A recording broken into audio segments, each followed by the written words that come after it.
Dali mo yung mga anak mo. O, isang anak mo na hindi minor de edad.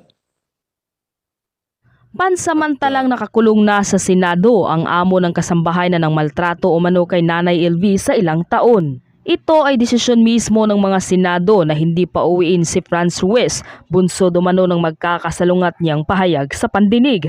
Samantala lumutang na ang panganay na anak ni Franz na itinuturong nanakit din umano sa kasambahay nila na si Nanay LV.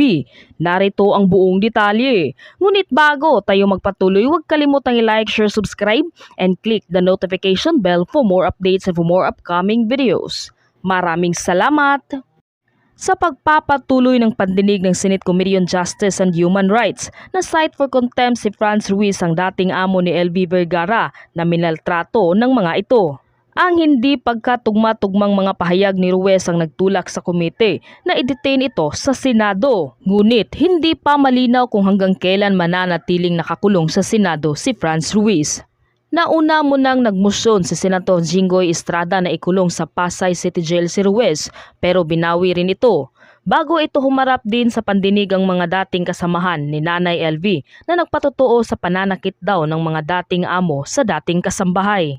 Matatandaang si Dudong ang umano'y nakatanggap ng pananakot sa mga hindi kilalang lalaki sa Palawan Occidental, Mindoro na tila plano nila na patahimikin ang naturang witness. Maliban kay Dodong, humarap din sa Senado ang isa pang saksi na si JM na kasamahan din ni Nanay LV sa dati nitong amo at dito isa-isa niyang inamin ang mga pananakit na sinapit ni Nanay LV sa kamay ng kanilang among babae. Ngunit isa lang ang paulit-ulit na sagot ng kanilang amo na si Franz Ruiz na hindi umano totoo ang lahat ng mga paratang na pilit na ibinabato sa kanya.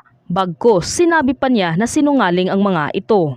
Nakatakda na ring isa sa ilalim sa lie detector test ng NBI ang mag-asawang Ruiz, kabilang na ang mga dating kasambahay at barangay chairman na si Jemmy Patal upang mapatunayan kung sino nga ba ang tunay na nagsasabi ng totoo.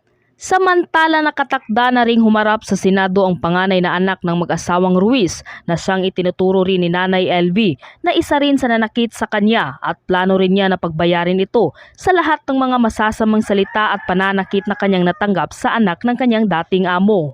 Ngunit nakiusap naman si Franz Ruiz na magsagawa ng executive session para sa nalalapit na pagbibigay ng testimonya ng kanyang anak para na rin umano sa seguridad nito. Ikaw anong masasabi mo sa video ito? Mag-iwan ng komento sa baba.